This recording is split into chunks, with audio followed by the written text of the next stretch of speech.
नमस्कार मित्रांनो, प्रेमाची गोष्ट या मालिकेच्या येणाऱ्या भागांमध्ये एक जबरदस्त ट्विस्ट आपल्यासमोर येणार आहे.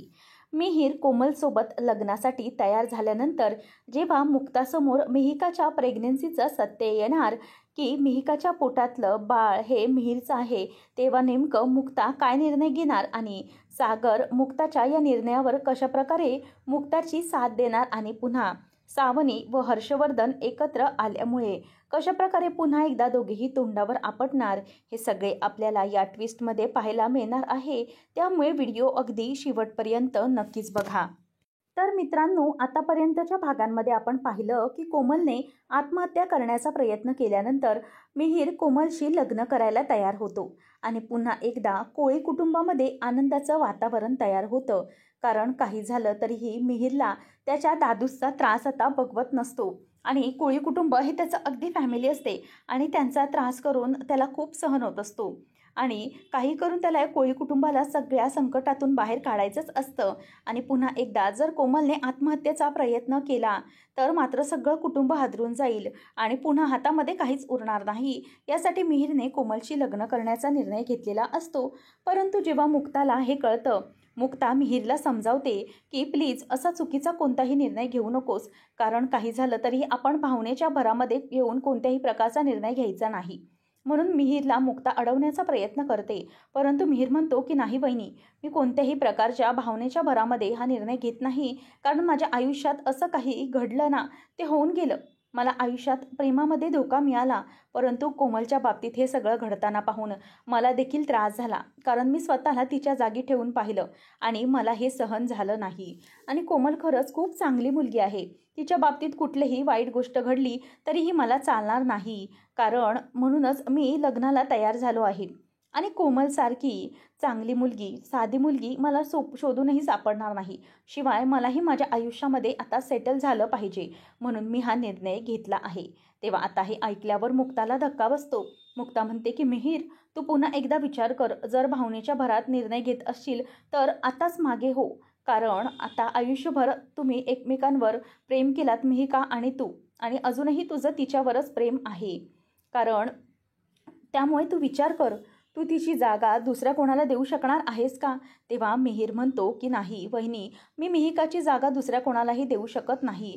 परंतु एक नक्की की मला आयुष्यात खूप पुढे जायला हवं आहे आणि मिहिका तिच्या आयुष्यात खूप सेटल आहे. ती तिच्या आयुष्यात खूप खुश आहे, कारण तिच्या आयुष्यात एक आनंदाची बातमी आलेली आहे मोठी. हे ऐकल्यावर आता मुक्ताला धक्का बसतो. मुक्ता म्हणते की मिहीर, अरे तू काय बोलतोयस, कसली आनंदाची बातमी? तेव्हा मग आता मिहीर हा मुक्ताला सांगतो की मिहिका ही प्रेग्नंट आहे. तेव्हा मग आता इथे ती विचारते की तुला हे सगळं कसं कळलंय?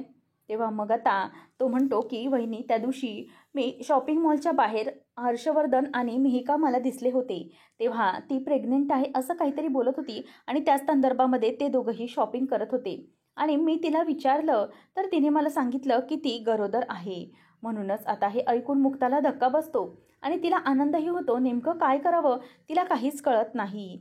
कारण आता मिहीर म्हणतो की वहिनी मला सांग, मग अशी आनंदात ती असताना मलाही माझं आयुष्य पुढे नेलं पाहिजेच ना? तेव्हा मुक्ता म्हणते की हो, तुझा निर्णय अगदी योग्य आहे, बरोबर आहे. आणि मिहीर, खरंच I am proud of you. तू खरंच या सगळ्या गोष्टी स्वतः मॅच्युरिटीने समजून पुढे जात आहेस. आणि हे ऐकल्यावर आता मिहीरला देखील बरं वाटतं. परंतु त्याला कुठे ना कुठे त्रास होत असतो, कारण मिहिकाचं ते पुन्हा सत्य बाहेर आल्यानंतर त्याला तेवढाच त्रास होऊ लागतो, कारण त्याचं मिहिकावर असणारं प्रेम हे अगदी खरं असतं. परंतु त्याने मनावर अगदी मोठा दगड ठेवून हा सगळा निर्णय घेतलेला असतो. त्यानंतर इथे मिहीर हा लग्नासाठी तयार झालेला असतो, म्हणून सगळेजण घरात खूप खुश असतात. इंद्रा म्हणते की मुक्ता, अगं खरंच खूप मोठी आनंदाची बातमी आहे ही. आपण आता काहीतरी केलं पाहिजे, काहीतरी गोडाधोडाचं जेवण. आज मस्त जेवण बनव, नाहीतर मी काय म्हणते, आज आपण मस्त ना नॉनव्हेजचा मेनू डिसाईड करू. म्हणून मुक्ता म्हणते की ठीक आहे मम्मी. आणि सगळ्यांचा इतक्या दिवसानंतर आनंद पाहून मुक्ता पण या सगळ्यांमध्ये सेलिब्रेट करण्याचं ठरवते. तेवढ्यात आता हे सगळं होत असताना मिहीर येतो आणि मिहीर समोर असतानाच सागर म्हणतो की मिहीर भावा, खरंच तू तयार आहेस ना या लग्नासाठी? तू कोणत्याही प्रकारच्या भावनेच्या भरात हा निर्णय घेत नाहीस ना?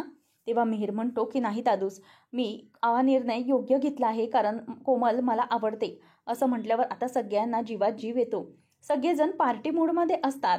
इतक्या जणांना सगळ्यांचा असलेला टेन्शन अगदी इतक्या दिवसांचं दूर निघून गेलेलं असतं. कारण इंद्रा म्हणते की एकवीरा आई, तूच आम्हाला धावून आलीस. इतका योग्य मुलगा समोर असताना आम्ही बाहेर शोधत होतो आणि ती खूप खुश असते. तर कोमल देखील आता मिहीर लग्नासाठी तयार झालेला आहे याने तिलाही खूप असा आनंद झालेला असतो आणि ती पहिल्यासारखी अगदी छान अशी सजलेली असते.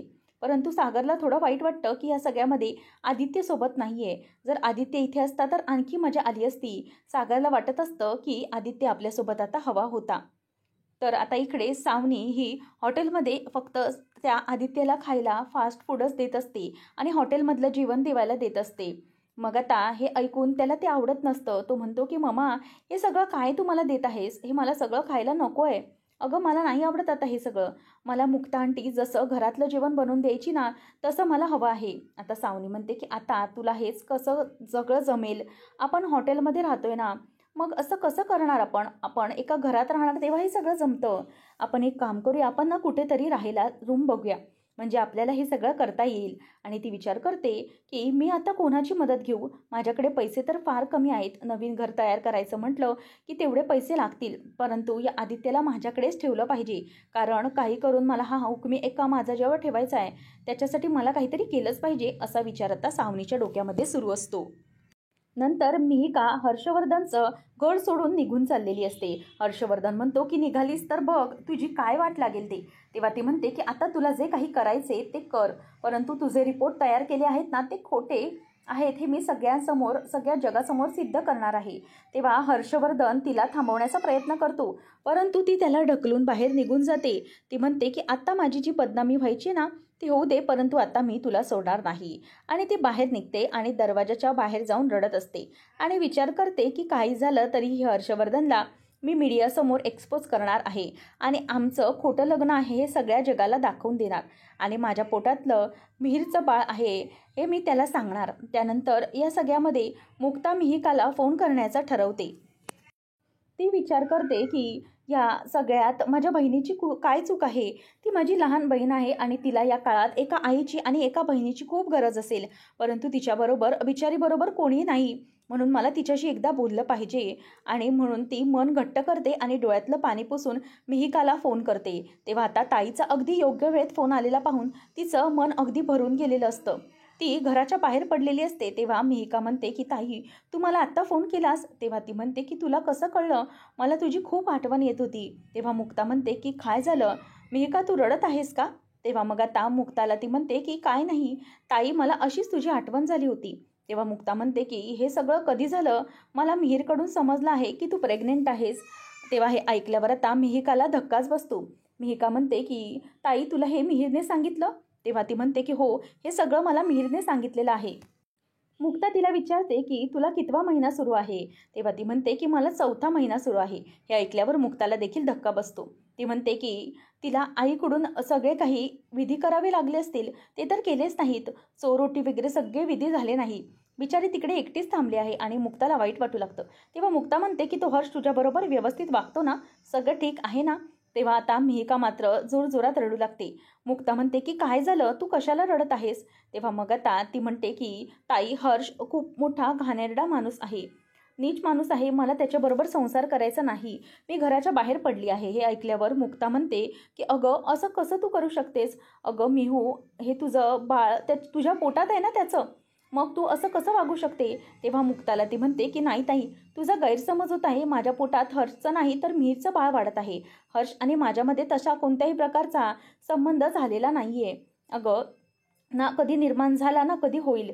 ताई, त्याने मला फसवलं गं. त्याने ब्लॅकमेल केलं मला. त्या दिवशी सावनी आणि हर्षच्या लग्नाच्या दिवशी आमच्यात काही घडलं नव्हतं. मला फक्त त्याने कॉफी दिली, त्यात औषध मिक्स करून दिलं आणि मी झोपले. त्यांनी फक्त त्यावेळेला रूममध्ये तसं वातावरण निर्माण केलं की आमच्यात काहीतरी झाले, परंतु तसं काही केलं नव्हतं. दारूच्या नशेत त्यांनी मला हे सगळे आज कबुली दिली आहे. हे ऐकल्यावर मुक्ताला तर आता मोठा धक्का बसतो आणि मग आता ती म्हणते की काय बोलतेस हे मिहू? तेव्हा मिहू म्हणते की हो, मी खरं बोलतेय. म्हणून मला ताई तुझी खूप आठवण येत होती. अगं या सगळ्यामध्ये तू योग्य वेळेत फोन केलास. मग मुक्ता म्हणते की मला खूप टेन्शन आलंय, तू आता कुठे जाशील? तेव्हा ती म्हणते की मला नाही माहीत ताई, मी कुठे जाणार? मुक्ता तिला बोलते की तू आत्ताच्या इथे घरी राहायला ये. अशा अवस्थेत कुठेही जायचं नाहीयेस तू. अगं तू इथे आईच्या खोलीमध्ये समोर ये 101 मध्ये. आपण काही झालं तरी या बाबतीत मी मिहीरशी बोलते, परंतु एक मोठा प्रॉब्लेम झालेला आहे. मिहीरने कोमलसोबत लग्नाला होकार दिला, म्हणजेच मिहीर हा लग्नासाठी स्वतः तयार झाला आहे. आणि हे आजच घडलंय. हे ऐकल्यावर आता मिहिकाच्या पायाखालची जमीनच हादरते. मिहिका म्हणते की ताई हे सगळं तू काय बोलतेस? त्यावेळेला मुक्ता म्हणते की हो मी खरं बोलते, हे सगळं जे काही घडतंय ते अगदी खरं आहे. त्यावेळेला आता इथे मुक्ता म्हणते मिहू तू स्वतःची काळजी घे प्लीज, त्रास करून घेऊ नकोस.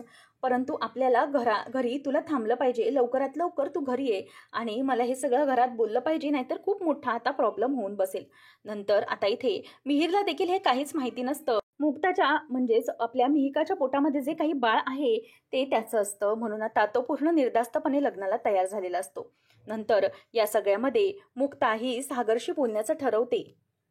मुक्ता मम्मी आणि सागरला एकत्र बसवते आणि सगळ्यांना ती आता खरं प्रकार सांगणार असते. तेव्हा मात्र आता सागरला मुक्ता सांगते की सागर असं असं घडलं आहे. आपल्या मिहीरने आज लग्नाला तर होकार दिलाय सगळ्यांसमोर, परंतु हे सगळं खूप चुकीचं आहे, कारण मिहिका जी आहे ती खूप टेन्शनमध्ये आहे. तेव्हा मग इंद्रा म्हणते की त्या मिहिकाचा आता मध्येच काय विषय काढलास तू? त्या मिहिकाचं काय करायचं आहे आपल्याला? तिचा आता विषय नको, आपला मिहीर पुढे आयुष्यात गेलाय ना, ते बस झालं. तेव्हा मग मुक्ता सांगते की मिहिका ही मिहीरपासून गरोदर आहे. आता मात्र सागरचं डोकं फिरतं. तो म्हणतो की प्रत्येक वेळेला लग्न येतं आणि मुक्ता काहीतरी मध्येच काढतात, त्यामुळे आता त्याला वैताग आलेला असतो. इंद्रा पण खूप बोलते, तिचा अपमान करते आणि म्हणते की मुक्ता प्रत्येक वेळेला तुझं असं कसं असतं? आपल्या मिहीरला तू लग्नासाठी नाही सांगते. तेव्हा मुक्ता म्हणते मम्मी तसं नाही, मिहीर खूप चांगला आहे, परंतु प्रॉब्लेम हा झाला आहे की आपली जी मिहिका आहे ती प्रेग्नेंट आहे आणि मिहीरपासून. हे ऐकल्यावर आता सगळ्यांना धक्का बसतो. इंद्रा म्हणते की मला नाही वाटत, मला तरी वाटतंय की हा सगळा ना तिचा काहीतरी डाव असणार आहे आणि तिने त्या हर्षवर्धनशी लग्न केलं आहे ना, आणि त्या बैलाशी लग्न केलंय आणि त्या बैलाने आता पुन्हा तिला सोडून दिलं असेल. त्याने जसं त्या सावनेबरोबर केलं ना, तसं आता पुन्हा त्या मिहिकाबरोबर केलं आणि तिला सोडून दिलं. आणि ती आता म्हणते की आपल्या पोराला यामध्ये ती अडकवायला बघते, परंतु मीरच्या बाबतीत असं होऊ द्यायचं नाही. काय झालं तरीही मीरचं आपल्या कोमलशी लग्न झालं पाहिजे आणि हे लग्न लावून द्यायचं. मुक्ता म्हणते की मम्मी खरंच तुम्ही समजून घ्या, मी मिहूला ओळखते, ती हे सगळं खोटं बोलणार नाही आणि त्या हर्षने मिहिकाला पूर्णपणे अडकवलेलं आहे. सावनीच्या लग्नाच्या दिवशी त्यांनी सगळ्यांसमोर तिला अडकवण्यासाठी हे सगळं खोटं प्लॅनिंग केलं होतं, परंतु ते सगळं खोटं होतं आणि ते सगळे खरे रिपोर्ट आम्ही काढणार आहोत. सागर म्हणतो की मुक्ता हे काय सगळं सुरू आहे मला कळत नाही. एकदा घरात आनंद येतो, पुन्हा काहीतरी दुसरेच सुरू करता. तेव्हा मुक्ता म्हणते की नाही प्लीज माझ्यावर विश्वास ठेवा सागर. सागर म्हणतो की हो तुमच्यावर पूर्ण विश्वास आहे माझा, मग आता तुम्ही काय करायचं ठरवलंय? तेव्हा मुक्ता म्हणते की सध्या तरी हर्षवर्धनला सगळ्यांसमोर एक्सपोज करायचं आहे. त्याने या सगळ्यात मिहिकाला अडकवलेलं आहे आणि या सगळ्या गोष्टींमधून मिहूला बाहेर काढायचं आणि मिहीर आणि मिहिकाचं लग्न लावून द्यायचंय. तेव्हा आता हे ऐकल्यानंतर इंद्राला देखील राग आलेला असतो. इंद्राला कळतं की पुन्हा एकदा आपल्या लेकीच्या लग्नामध्ये अडथळा निर्माण होणार आहे, म्हणून तिला खूप कंटाळा आलेला असतो. आणि त्याच वेळेला हे जेव्हा कोमल ऐकते तेव्हा कोमलला देखील खूप वाईट वाटतं की पुन्हा एकदा माझं लग्नाचं स्वप्न मोडत आहे. इंद्रा जराशी नाराज झालेली असते आणि ती रूममध्ये निघून जाते. मात्र मुक्ताची सागर साथ देण्याचा ठरवतो आणि सागर आणि मुक्ता हे दोघंही पत्रकार परिषद घेण्याची ठरवतात, ज्यामधून पत्रकार परिषदेमधून आपण सगळं काही मिहिकाला बोलायला सांगायचं आणि जो काही मिहीरचा म्हणजेच जो काही हर्षवर्धनचा पर्दाफाश असतो तो करायचा आहे, असं सगळं तिने ठरवलेलं असतं. आणि हर्षवर्धनचा पूर्ण पर्दाफाश करण्यासाठी मिहिकाची सगळी झालेली बदनामी त्यांना फोडून काढायची असते आणि तसेच ते करतात. मुक्ता आणि मिहिका ही येते आणि मिहिका सगळ्यांसमोर हर्षवर्धन जे काही बोललेलं असतो ते सगळं आता मिहिकाने रेकॉर्ड करून ठेवलेलं असतं. अधिक चलाकीने मुक्ताने ते तिला सांगितलेलं असतं की आता आपण हे सगळ्यांसमोर आणायचं आहे आणि म्हणूनच आता मुक्ता आणि मिहिका सागर मिळून सगळ्यांसमोर आता पब्लिक समोर हर्षवर्धनचा खरा चेहरा आणतात आणि हर्षवर्धनचा जो काही बिझनेसचा जो काही त्याचा चेहरा असतो तो सगळा काही लपतो, कारण त्याला आता फार मोठा बिझनेस सर्कलमध्ये धक्का बसतो, त्याला आता कोणतंही काम मिळणार नसतं. आणि यामधून आता मिहिका सगळ्यांसमोर अगदी सही सलामत बाहेर आलेली असते आणि ती एका मोठ्या गुन्ह्यामधून जो तिने केलेलाच नसतो त्यातून ती आता बाहेर आलेली असते आणि म्हणूनच ती खूप खुश असते. काही करून आता या सगळ्यामधून मी बाहेर आले, आता लवकरात लवकर माझं लग्न होईल, ते म्हणजे माझ्या मिहीरशी, असा तिला आनंद झालेला असतो. परंतु इथे नियतीच्या मनात काही वेगळंच असतं. नियतीने ठरवलं त्याच्या पुढे कोणाचं चालतं असा काही प्रकार घडणार असतो. आणि इथे सावलीकडचे पैसे संपलेले असतात. तेव्हा ती विचार करते की मी हर्षवर्धनकडे जाऊ आणि त्याला आता मिहिकाने सोडलं म्हणजे माझा काहीतरी चान्स आहे, कारण तिला समजलेलं असतं की आता हर्षवर्धनच्या पत्रकार परिषदेमध्ये पूर्ण पर्दाफाश झाला, तो एकटा पडलेला असेल असा तिच्या डोक्यामध्ये आता विचार सुरू होतो आणि म्हणूनच ती आता त्याच्याकडून पैसे कमवण्यासाठी म्हणून जाते. दोघेजण आता हर्षवर्धन आणि सावनी पुन्हा हात मिळवणी करतात, परंतु हर्षवर्धनचा बदला घेण्यासाठी सावनी आलेली असते. तिला त्याची प्रॉपर्टी स्वतःच्या नावावर फक्त करून घ्यायची असते आणि असे सगळे हेतू तिच्या मनामध्ये असतात. तिला आता हर्षवर्धनला कायमचं कंगालच करून टाकायचं असतं. मिहिकाने तर सोडलं, आता सावनी ही बदला घेण्यासाठी तयार झालेली असते. परंतु इथे आता मुक्ता हे सिद्ध करण्याचं ठरवते की काही करून हे जे पोटातलं मिहिकाच्या बाळ आहे ते मिहिरचंच आहे हे तिला जगासमोर आणायचं असतं. म्हणूनच आता इंद्रा किंवा कोणीही तयार नसतात की हे सगळं जे खोटं बोलते ती, म्हणजेच मिहिका खोटं बोलते असं इंद्रा म्हणत असते. तेव्हा आता सागरचा मात्र विश्वास असतो की मुक्ताची बहीण आहे ती कधी खोटं बोलणारच नाही आणि आपल्या कुटुंबाला वाचवण्यासाठी तिने हे सगळं केलंय हे त्याच्याही लक्षात आलेलं असतं. म्हणून आता सागर म्हणतो की मम्मी नाही, माझा मिहिकावर विश्वास आहे. त्यावेळेला आता मुक्ता म्हणते की ठीक आहे, आपण DNA टेस्ट करू, त्याच्यामधून बाहेर येईलच की नक्की हे बाळ कोणाचं आहे. त्याच वेळेला आता जेव्हा मिहिकाला टेस्ट करण्यासाठी सांगितली जाते ती तयार होते, कारण ही सगळी चूक तर तिचीच असते. तिला या सगळ्यामधून स्वतःला बाहेर काढायचं असतं आणि तिला मनातून पूर्णपणे पक्क माहीत असतं की हे बाळ मिहिरचं, म्हणून ती मागे हटत नसते. ती म्हणते की ठीक आहे ताई, मी तयार आहे आणि मी सगळं काही करायला तयार आहे. परंतु या सगळ्यावर आता मिहिर म्हणतो की नाही मिहिका, तुला ही DNA टेस्ट वगैरे करण्याची काहीच गरज नाहीये, कारण माझा मिहिकावर पूर्ण विश्वास आहे, ती खोटं बोलणार नाही. आणि मिहिकाने सगळ्यांसमोर सांगून टाकलेलं असतं की हे सगळं बाळ हे मिहिरचं आहे आणि मिहिकाच्या पोटात माझं बाळ आहे, त्याला मी नकार देणार नाही असं मिहिर म्हणतो. परंतु मिहिर आता म्हणतो की मी कोमलला लग्नासाठी होकार दिलेला आहे आणि म्हणून मी मागे हटू शकत नाही, मी माझा जो काही दिलेला शब्द आहे तो मोडू शकणार नाही असं तो सगळ्यांसमोर बोलून दाखवतो. पण मुक्ता म्हणते की नाही मिहिर, प्लीज तू असा भावनेच्या भरात निर्णय घेऊ नकोस. तेव्हा मग आता ती म्हणते की तुमचं एकमेकांवर खूप प्रेम आहे आणि अशा प्रकारे तुम्ही वेगळे होणार हे आम्हाला आवडणार नाही. त्याच वेळेला आता इथे इंद्राला देखील सागर आणि मुक्ताचं म्हणणं पटलेलं असतं. कोमललाही वाईट वाटत असतं, परंतु इंद्रा आणि कोमल म्हणतात की नाही मिहिर, असा तू चुकीचा निर्णय घेऊ नकोस, कारण सगळं काही व्यवस्थित आहे, मला दुसरा जोडीदार मिळू शकतो, परंतु या मिहिकाच्या पोटामध्ये तुझं बाळ वाढतंय आणि त्यांचं तुझं एकमेकांवर खूप प्रेम आहे. म्हणून आता इंद्रा म्हणते की कोमलला आम्ही चांगला मुलगा शोधू दुसरा, परंतु तुम्ही दोघं एकत्र येणं चांगलं आहे आणि या मिहिकाचं आयुष्य मार्गी लागलं पाहिजे, हेच मी एकवीर आईच्या चरणी प्रार्थना करते. म्हणून सागर आणि मुक्ता हे दोघंजणही मिहिर आणि मिहिकाचं लग्न लावून देण्याचं ठरवतात. आणि याच वेळेला आता इथे मिहिकाने देखील मिहिरची माफी मागितलेली असते आणि मिहिर देखील आता सगळ्यांचं ऐकणार असतो. अशा प्रकारे आता इथे मुक्ता मिहिर आणि मिहिकाचं पुन्हा एकदा लग्न लावून देणार असते. तर आता या सगळ्यामध्ये पुन्हा एकदा सावनी आणि हर्षवर्धन पुन्हा एकदा तोंडावर पडलेले असतात आणि त्यांचं सगळं काही आता सत्यानाशच झालेला असतो. अशाच मालिकांचे अपडेट जाणून घेण्यासाठी आताच आपल्या चॅनलला सबस्क्राईब नक्कीच करा. धन्यवाद.